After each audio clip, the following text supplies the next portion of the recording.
A parable, the wedding banquet. Jesus spoke to them again in parables, saying, "The kingdom of heaven is like a king who prepared a wedding banquet for his son. He sent his servants to those who had been invited to the banquet to tell them to come, but they refused to come. Then he sent some servants and said, 'Tell those who have been invited that I have prepared my dinner, my oxen and fattened cattle that have been butchered, and everything is ready. Come to the wedding banquet.' But they paid no attention and went off, one to his field, another to his business. The rest seized his servants, mistreated them, and killed them. The king was enraged. He sent his army and destroyed those murderers and burned their city. Then he said to his servants, 'The wedding banquet is ready, but those I invited did not deserve to come. So go to the street corners and invite them to the banquet, anyone you find.'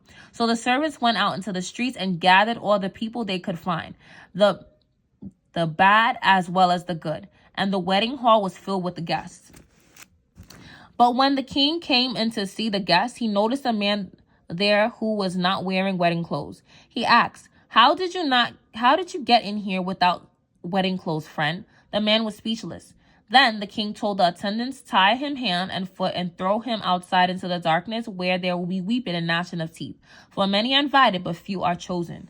Taxes due Caesar." Then the Pharisees went out and laid plans to trap him in his words. They sent their disciples to him along with the Herodians. "Teacher," they said, "we know that you are a man of integrity and that you teach the way of God in accordance with the truth. You aren't swayed by others because you pay no attention to who they are.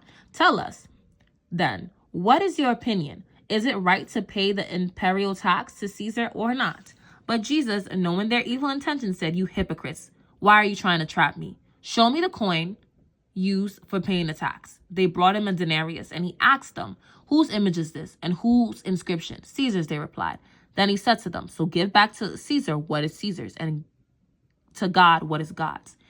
When they heard this, they were amazed. So they left him and went away. Resurrection and marriage. That same day, the Sadducees, who say there is no resurrection, came to him with a question.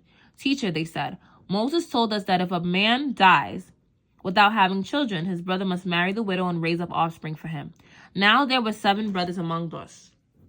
The first one married and died, since he had no children, and he left his wife for his brother. The same thing happened to the second and third brother, right on down to the 7th. Finally, the woman died. Now then, at the resurrection, whose wife will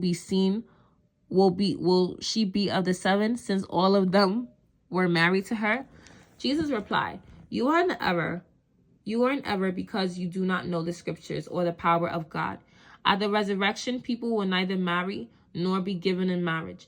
They will be like the angels of heaven.